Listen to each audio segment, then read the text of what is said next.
રાજકોટ શહેરના નવાગામ વિસ્તારમાં એક કરુણ ઘટના છે સામે આવી છે. જે દ્રશ્યો હું આપને બતાવી રહ્યો છું.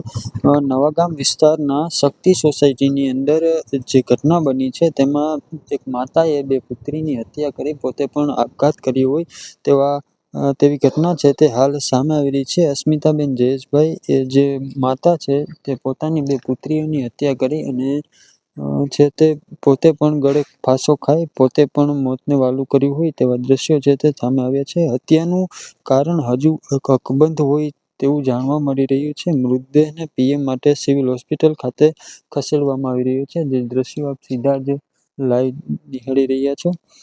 પોલીસ ઘટના સ્થળે પહોંચી પોતાની પૂછપરછ છે તે હાલ શરૂ કરી હોય તેવા પણ દ્રશ્યો સામે આવે છે. પોલીસની તપાસમાં હજુ સુધી કંઈ કારણ હત્યાનું કે આપઘાતનું કારણ છે તે સામે આવ્યું નથી.